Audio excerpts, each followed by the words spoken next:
拥有长生不死的能力，代价却是永远无法登顶成帝。在枯寂的千百万年里，你见证了一位又一位无敌强者从崛起到凋零，盛世到没落。而今天，你的一位好友踏上了正道成帝之路，看着滚滚雷劫中那伟岸的身影，你也不由得生出一抹羡慕。傲天要成帝了，为什么不能是我？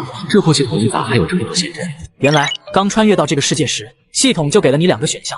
选择长生，但无法在这个世界成帝；选择正道成帝，却不能在这个世界长生。当时你想都没想，就选择了长生万古。没想到几千年后，你达到准帝境，却再难前进一步。随后，你瞥了一眼林傲天身旁的古燕歌，她乃9天10地的第一美女，天赋丝毫不弱于林傲天，可偏偏甘愿做一片绿叶，放弃成帝。遥想当年，你们3人闯荡9天10地，相交莫逆，击败了无数天骄，都拥有了正帝资格，最终还是傲天成帝了，而你甚至都无法引动地劫。这个犬跃的林傲天不仅要成帝了，还有9天10地第一美女相伴，我真想上去给他几个大逼斗。林傲天身上一股庞大的剑意浮现，仅仅一剑就将那片庞大的地劫龙生生劈散。随后，无数神霞和金光落下，天地间降下福泽。9天10地，一位新的大帝诞生了，天道气运加深。这个时代属于林傲天，他当世无敌。在林傲天成帝的那一刻，任何人都只是陪衬。你黯然离去，回到了自己的小天地之中。不就是一个破大帝吗？我才不稀罕。童子，难道我真的不能正道吗？你好好想想，绝对有办法的，对不对？抱歉，宿主，想要长生就无法正道，这是规则。而且，偶像，这是你自己选的。我去他大爷的！长生了就不能正道成帝，这特么什么玩意儿？长生又不等于不会死，没有无可匹敌的力量，我就只能这样一直耗着。思考良久，你最后决定还是苟起来，寻找提升自己实力的方法。就算无法正帝，那也要有自保的手段才行。功法神药对我来说已经没多大作用了。我要重新开辟一条属于自己的路，长生才是我最大的优势。系统，消耗长生点数，开启推演。推演之力已兑换，消耗长生点数1000万。转眼间，1000年过去，1000年几乎是普通修士的一辈子，可对大帝来说，却只是刚刚起步。这1000年里，傲天大帝开创了自己的圣地，名为傲天圣地。而后，他独自一人来到仙魔矿矿壁之外，这里也是黑暗祸乱源头之一，甚至曾经战胜过一位大帝强者。分食了其本源血肉，不少暗中观察的生灵都激动起来。难道这位伟力无匹的傲天大帝要逆伐禁区，扫平一切祸乱源头？傲天大帝站在仙魔矿中，战意攀升至顶点，仙魔矿同时散发着一股可怕的波动。当世大帝是要横扫禁区吗？你过界了！我要一块天命石。你要天命石，真当我仙魔矿无人了吗？画笔，一股不弱于地威的至高力量开始复苏，大道都在轰鸣。不给，我就自己进去拿。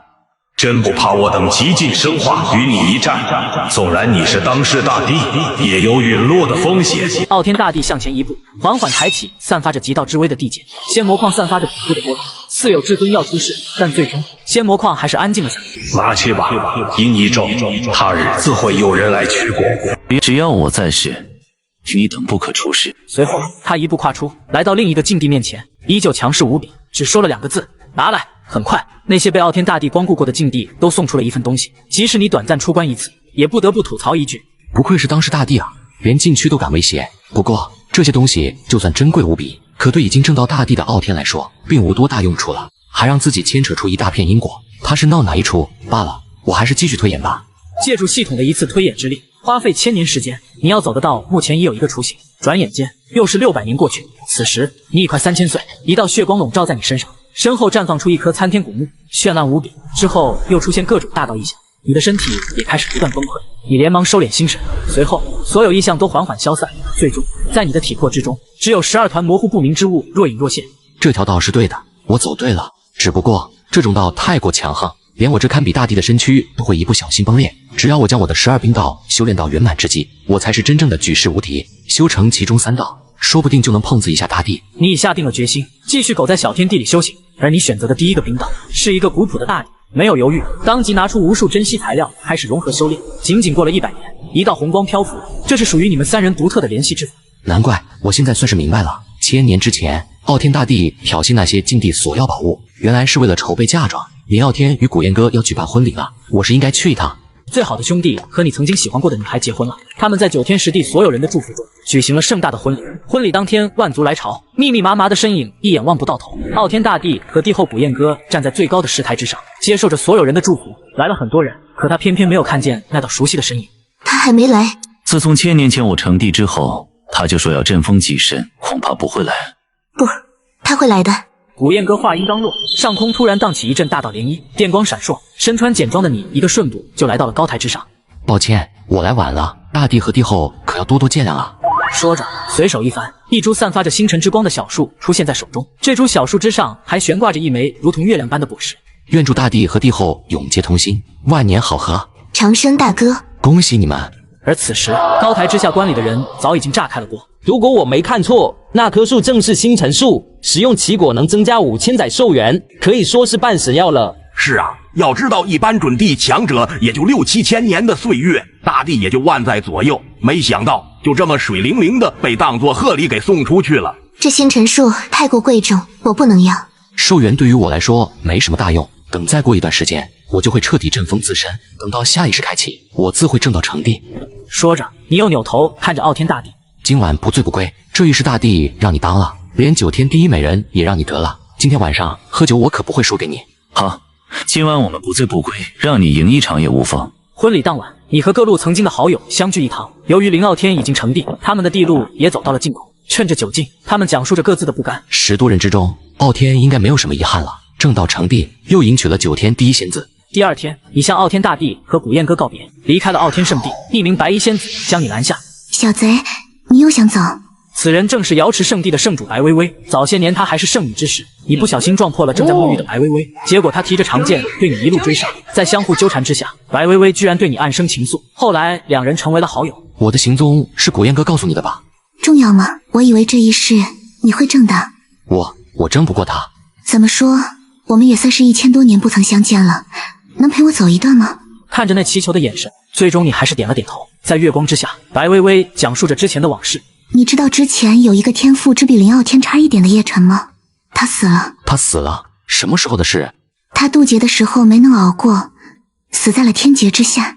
你一阵沉默。古往今来，一个时代只能出现一位大帝，但却有无数天骄只为争夺那一个亿。长生，你说这个世间真的有仙吗？如果是仙的话，真的能长生吗？成仙，这仿佛就是一个骗局。就算是大帝，也有不少为之疯狂，甚至不惜自斩一刀，堕落黑暗，就是为了等待成仙路的开启。可我能长生，我是仙吗？接下来你会怎么办？这一世你无法正道成帝，要等待下一世吗？我会振风极甚，等到下一世成帝。你会成帝的，不管哪个时代，你都会成帝的。虽然这一世不是你，但我相信你。我的大道已经到头了，最多也就还有5000载。你能答应我一件事吗？你说。这次分别，再次相见，不知是何岁月。以后你能不能每1000年来瑶池圣地见我一次？白薇薇的双眼流露出一丝期盼的光芒，这是她走到大道尽头之后再也没有出现过的心境。好，我答应你。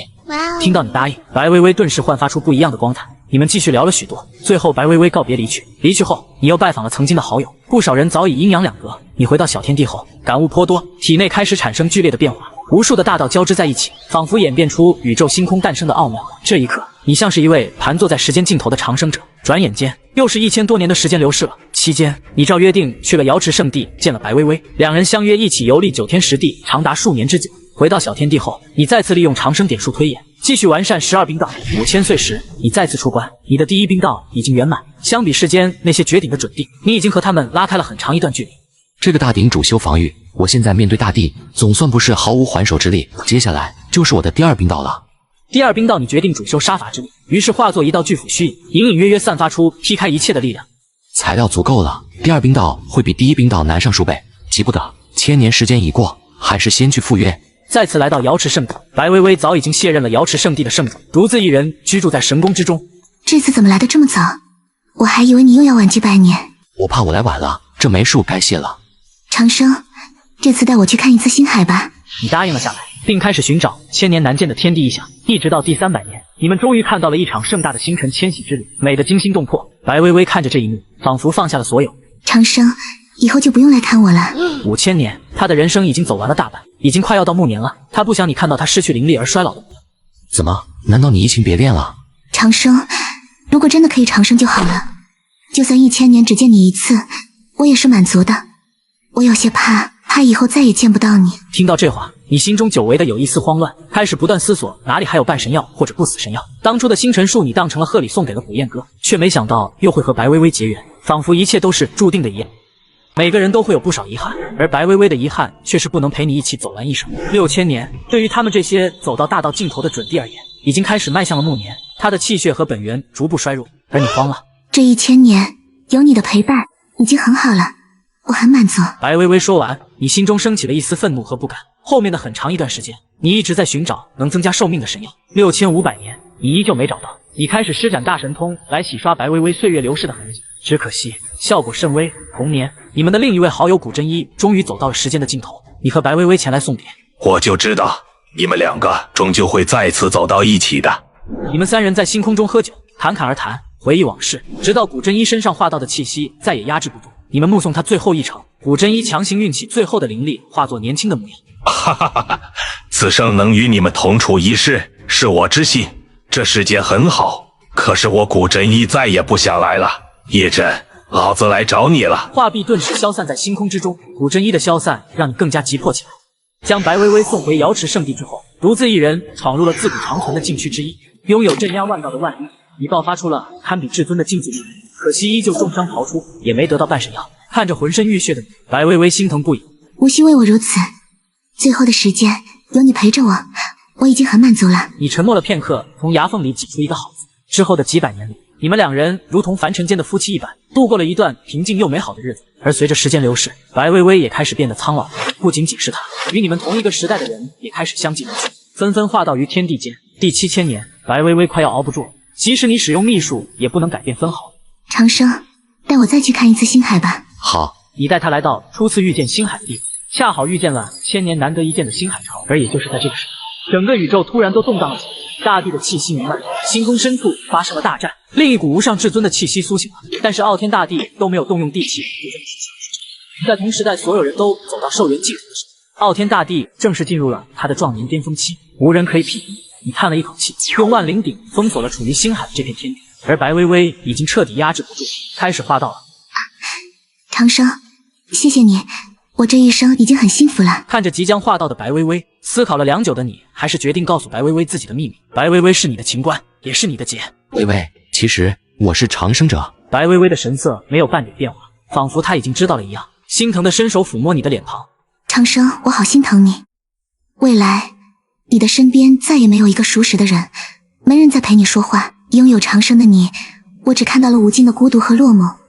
我好想能一直陪在你的身边，哪怕只是看着你。化落大道之力开始瓦解，你立刻施展未完成的12冰道，强行抵挡，心中升起无尽的怒意。你不想让我看着你老去的样子，那我就为你夺来不老的容颜。你动用恐怖的力量，彻底将整座星海炼化，熔炼成了无上的神元。白薇薇神色宁静地躺在神元之中，如同一个睡着的少女。抱歉，我不想未来我再也找不到一个熟悉的人，原谅我的自私，我真的没有办法了。星海潮消散，炼化星海神元的气息惊动了大地。林傲天和古燕哥出现在你眼前，即使面对刚刚镇杀一头至尊生灵的大地，你也没有任何畏惧。你要拦我？林傲天神色威严，身上散发着一种至高无上的地位，可你身上同样有牵一股镇压万道的气息。纵然是不如林傲天，可终究是挡下了你，直接撕裂空间，回到了瑶池圣地。他走上了另一条路。长生哥另类成道了，还差一些，不过也快了。古往今来，不乏一些天资卓越者未能登顶，他们会避开天道，重新续建那一条已经断掉的大道。你回到了瑶池圣地，亲手将阵封着白薇薇的神元放在了他喜欢的梅树前，并封印了此地。以后我会经常来看你。经过此事洗礼之后，你的一颗无上心境非但没有倒退，反而精进不少，独自一人对着石壁喃喃道：“我会成仙的。”时光悠悠，转瞬间来到了12000年。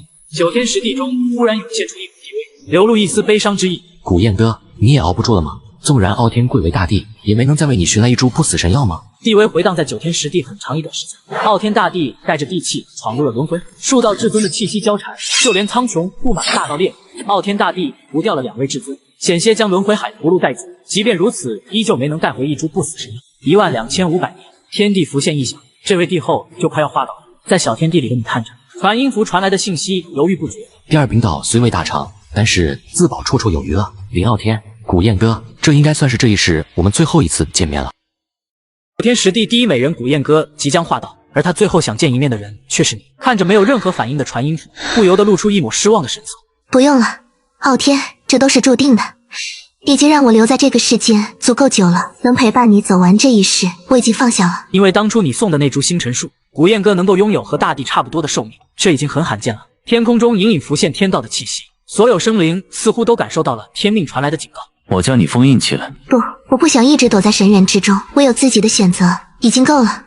那家伙躲了这么多年，难道连最后一面都不肯来见吗？他到底在躲什么？或许他有自己的苦衷。傲天，我支撑不住了，我们去宇宙深处吧。傲天大帝不再犹豫，一步跨出，来到了宇宙深处。就在这时，以撕裂空间来到了两人面前。抱歉，我来晚了。长生哥，能见到你，总算是了结一件憾事。你刚想说点什么？但傲天大帝身上散发着一股若有若无的杀气。为什么不把它封印起来？这是我们自己的选择，取之天地，到最后还之于天地。长生哥，这是我的选择，我已经度过了灿烂的一生，就这样结局也挺好。谁都希望长生，可万一长生是一种错呢？见到你，我已经很满足了。你走吧，剩下的时间，我想和傲天说几句话。你看了一眼傲天，撕裂空间回到了小天地中。傲天，你这一世得罪太多禁区，恐怕会有大敌。陈长生走出了自己的道，到时候他会成为你的元首。不用元首，我是当世大帝，会横推一切敌手。纵然他能另类成道，这一世也不是我的对手。傲天，我走了。古燕哥就此在星空中画道，消失在了宇宙深处。又少了一位故人，什么都是假的，只有大道是真的。时间15000年，一股奇异的波动扰乱了你的修炼心境。傲天，你也熬不住了吗？一个大帝想要续命，要么吞噬不死神药，要么强行靠自身活出第二世。16000年，大道开始哀鸣，所有人都知道傲天大帝撑不住了。你真的没有不死神药吗？那你究竟要怎么选择？是自斩一刀，和那些曾经的无敌者一样躲进禁区来规避天道的探索，还是就此画道，归于天地？时间过去300年，自古长存的禁地就传来了可怕的波动。傲天，你不行了吧？我看你如何镇压我。今日偿还因果，隐秘地系，诉我本人。一道巨大的手掌出现在傲天圣地上空，惊天的剑光瞬间劈灭了那巨大的漆黑手掌。还有谁要索取因果，都来吧，我傲天都结了。我乃当世大帝，纵然衰老，也足以横扫你等苍蝇狗吠。即便如此，仍有禁忌生灵纷纷入世，这些都是林傲天曾经得罪过的禁忌。傲天，你老了，不负往日之姿，是你本源，我等还可以撑得更久一些。大战一触即发，7、8道禁忌身影纷纷行动，整座9天10地似乎都要承受不住这股力量。区区自斩的生灵，你们也配称为至尊？给我死！一尊无敌生灵被地剑给力劈了，而傲天大帝半边身子也被数位至尊联合轰碎。禁忌生灵纷纷抢食着大帝的气血。很好，我感受到了枯竭的本源散发了活力。几位无敌至尊再次出手，而傲天却笑了，使用出了一剑瞬间斩杀4尊无敌生灵。快，极尽生法，不要再留手了。镇杀他后，我们还能夺回禁地。4名生灵纷纷开始极尽生法，大帝的力量浮现。什么？竟然是古族的麒麟古皇，他还活着，还有妖族的血液妖帝。我的天，这么多的大帝，原来他们都还活着，成为了至尊生灵。他们与傲天再次战斗在了一起，打得整个9天10地都快要被分裂，时空都变得混乱起来。念及我们之间的旧情，这一次我就帮傲天一次。你打开系统空间，兑换了一些脱节地符，一步就来到了大战之地，整个空间遍布裂痕。傲天大帝正在被禁忌生灵围攻，你运起12冰刀，独属于你的至尊力量开始复苏，一顶过去，重新将战场分割。你该死！一名禁忌生灵瞬间向你袭来，你带着万灵鼎成功抗下了一击。这就是大帝的全力一击吗？你没有犹豫，立刻召唤了未完成的巨大斧头砍去，一柄金色的绿如意拦下了这一击。另外一尊禁忌生灵也开始朝你袭来，你的身体顷刻间化为一道劫灰，重新出现在另一处空间。脱节地符，果然不愧是曾经的大帝，没一个好惹，怕是用不了几次，他们就能掌握脱节地符的规律。你看向另一片战场，3位极尽升华的大帝凄惨无比，傲天大帝只剩下了一具枯骨，还散发着微弱的生命气息。全月的傲天，几天不见，怎么虚得跟吸狗一样？还不等你动用底牌，傲天大帝的魂与骨皆被炼化了，他的气息消失。就在你准备跑路之际，一道生命气息开始出现。不死神药。当气息再次出现的时候，几位至尊生灵感受到了一种阳谋，针对禁忌生灵的阳谋纷纷开始四处逃窜。傲天大帝归来了，他活出了第二世。诸位禁忌生灵联手轰成渣的傲天大帝归来，即便地气损毁，但他的气息比任何时候都要强盛。起来！随着年轻的傲天大帝大喝一声，从那些圣地和地族之中，一件件散发着极道之威的地气飞向了星空宇宙，形成了一个巨大的沙阵。只有2头至尊生灵逃了出来，剩下的6位大帝皆被困在藏地沙阵之中。傲天，这就是一场针对我等的骗局，你这个阴险卑鄙的！一名大帝瞬间被阵法击碎，你转身就追上了那2个逃走的大帝。虽然傲天的确是个老硬币，不过你们两个刚刚打得我很爽是吧？藏地杀阵之中，剩下3名自尊也纷纷开始极尽升华，而傲天却露出不可思议的神色。原来是你们，曾经的人族大帝，你几位也镇压过黑暗动乱，却不想自己也堕入黑暗，真是讽刺至极。林傲天，等你走到寿元枯竭的那一天，也会做和我等一样的选择。即使你活出第2世又如何？不过是时间问题。瓜子，傲天大帝全力激活了藏地杀阵，无可匹敌的力量让人看不清里面发生了什么，只有大道不断的发出哀鸣。而此时，你操控万灵鼎与一名至尊生灵缠斗在一起，而另一名至尊则毫无战意，疯狂逃窜。小子，你非要与本座死磕不成？这头神魔已经极尽升华，虽然拥有完美无缺的大地之力，但却持续不了多长时间。被天道发现，他必死无疑。那尊神魔慌了，硬是扛着你的攻击，也要逃回去。就在即将抵达仙魔矿时，你发动了最强一击，那至尊生灵半个身躯都消失无踪，而仙魔矿仿佛感应到什么，匆匆隐匿了起来。那尊神魔身影突然一阵长叹，蛰伏无数岁月，终究是一场空。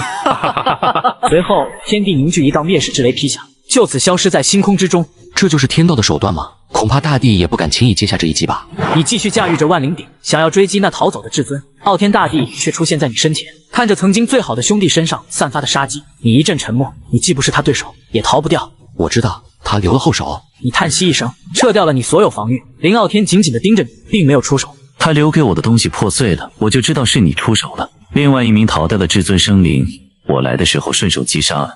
所以你要对我动手了吗？我答应过他，不过让我发现你成为至尊生灵，我会亲手镇杀你，不管你逃到什么地方。林傲天说完，撕裂空间离去，你也回到了小天地中。傲天，这次我出手，全当我们之前的兄弟情谊，后面的我们拭目以待。宇宙深处的大战终于落下了帷幕。傲天大帝归来后，禁区生灵再次陷入寂静。这次大战，我终于对自己的实力有了全新的认识。如果说普通大帝战力是1的话，傲天怕是有 1.3， 而我现在有 0.7， 自斩生灵就是 0.8， 待第2冰道圆满，我应该有 0.9 的战力。只要我一直活着，我定能超越所有人。想通这些，你继续开始修炼第2冰道。时间很快过去了6000年，小天地内惊起一阵异响，随后缓缓融入一把巨斧之中。我的第2冰道终于圆满了，第1、第2冰道合一，虽然比大帝弱一些，但也无惧大帝了。现在对上傲天，逃掉应该问题不大。你打开了长生系统，仔细看着上面的数值，半步大帝的境界，看来系统和我估算的差不多。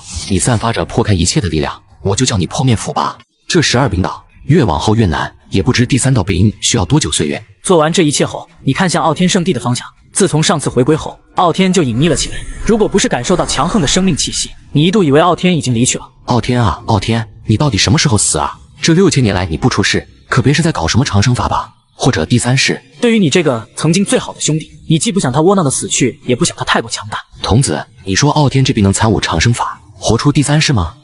你这样问，还不如叫我直接去问他。你要不要我现在就去帮你问一下嘛？去你大爷的！垃圾系统除了给我长生，还有个屁用？资源也是少得可怜，连部死神药都没有。算了，看来我也该出去一趟了。你随后来到了瑶池圣地，你曾经和白薇薇种下的梅树也粗壮不少。每当你出现时，这棵小树就会像是一个小孩一样，开心的手舞足蹈。我来看你了，还有你这小家伙，没想到也诞生了灵智。你在瑶池圣地待了半个月后离开了，开始游历9天10地，寻找修炼第3道冰的契机和材料。最终，你来到了9天10地，就连大帝都不敢涉足的纪元禁地。这3个禁地分别是藏地、佛土、轮回高原。藏地拥有浓厚的阴气，任何生灵待久了都会尸变。佛土则是曾经有一名大帝进入，也差点被度化成佛。而轮回高原进入便会陷入轮回，直至本源被魔尽。傲天大帝如此强势，这些禁地气息依旧没有减弱的迹象，强行进入对我来说太危险了，还是去其他地方寻找材料吧。之后1000年的时间内，你游历9天10地各地，也得到了几种还算不错的天材地宝。而这一天，9天之上突然一道光芒降世，上古天庭废墟现世。这是9天10地的禁区之一，一条大道凝聚的锁链牢牢将禁区禁锢在宇宙之中。紧接着，傲天大帝苏醒了，一步踏入了神虚之中。时隔7000年，傲天大帝的地威再次降临在了9天10地，并只身一人打入了神虚之中。你抬头看了一眼那苍穹，喃喃自语道：几千年不见，你的实力更强了。要是你不死，该又有多少生灵会绝望啊？你结束了在9天10地的游历，回到了自己的老窝。而这一次，傲天大帝没多长时间就回归了。不少实力高深的老怪物都察觉到傲天从神虚带回来的一些东西。傲天这怕是讨债去了，之前围攻傲天的禁地应该都跑不掉，不关我事，我还是继续推演吧。你继续陷入了闭关之中。第8000年的时候，傲天大帝用法则锁链困住了轮回海，进入其中大战了数月之久，最终，傲天大帝提着一位无敌者的头颅走出禁地。随后的时间里，傲天继续对禁地出手。第12000年，宇宙深处万道轰鸣，持续了近100年。道劫仙晶、梦幻魅晶，这些都是举世罕见的材料。傲天，你之前所做的是为了练兵。看见傲天炼化的宝物，你也十分羡慕，于是你在心里暗下决心，修成第3道兵，也要学傲天一样去轮番问候禁区一番。时间过去了500年，宇宙深处一把五彩仙剑诞生了，远超一般的大地之兵，散发着凌驾一切的气息。很多生灵都以为这位大帝要拿着这把新铸成的地兵去找那些禁地的麻烦，可结果大帝回到了圣地后就沉寂了下来。第14000年的时候，天穹出现了震动，大道法则喷涌而出。这不像是衰老的迹象。傲天难道又想钓鱼？可是禁地的人也不是傻子啊，不对劲，绝对不对劲。傲天一步来到了星空之中，血气鼎盛，大道稳固，并没有半点衰老的迹象。你顿时恍然大悟，难怪那些禁地会送出如此多的仙晶。傲天，原来你也想自斩一刀，沦为至尊生灵，看来你也堕落了。浩大的地威遮蔽了日月星辰，傲天大帝盘坐在了虚空，他的目光掠过了9天10地，似乎在寻找着谁。最终他失望地站起身来，星空中也投来无数目光，所有生灵都在猜测傲天大帝是否会堕入黑暗。你们都在等我自斩一刀，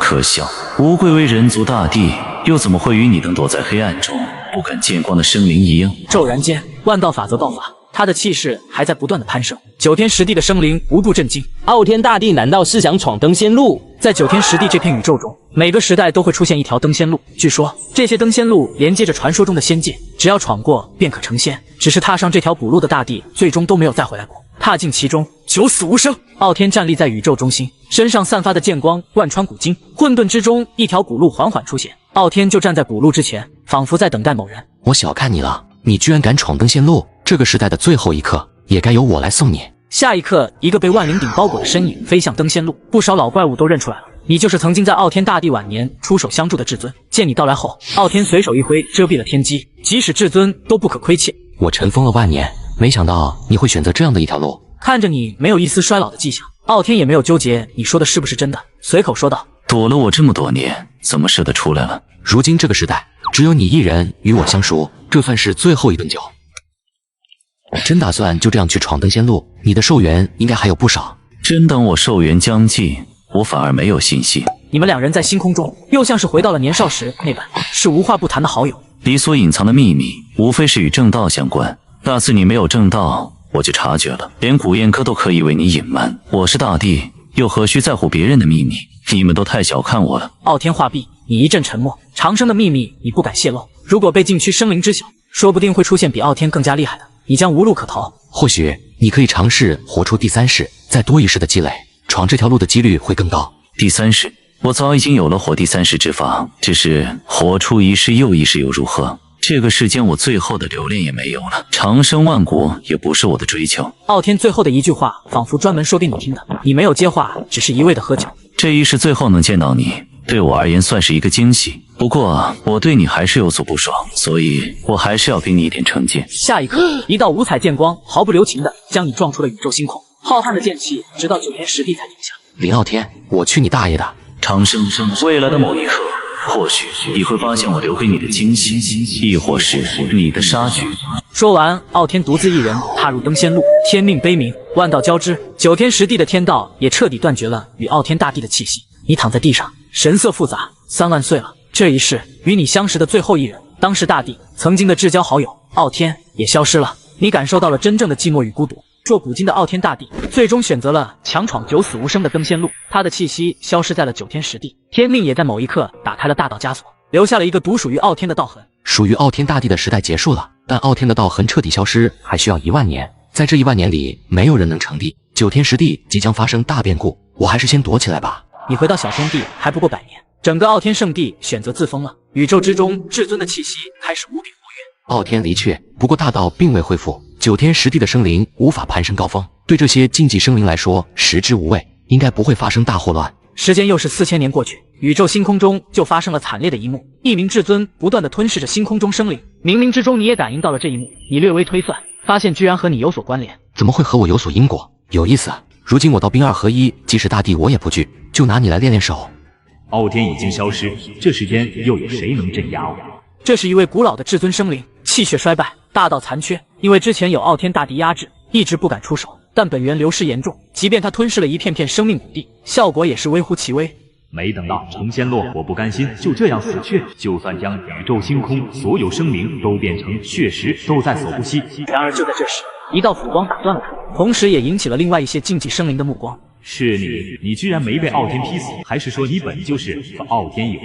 随着你进入这片世界，发现各族的生灵都喊着傲天的名字，你也明白了为何和你有些牵连。下一刻，你发动万灵鼎对那至尊出手了，双方交战发生了可怕的异响，空间碎裂，随后强大的地威在宇宙深处复苏了。你从地道之威中认出了这位生灵的身份，曾经横扫过禁区的一代妖皇。是你，龙恶妖皇，在古籍中都赞叹不已的大帝，居然落为了禁忌之尊。不只是你，所有关注到这场战斗的生灵都不敢相信。你头悬万灵鼎，手持破灭斧，感受着眼前这位龙恶妖皇完美无缺的大帝之力。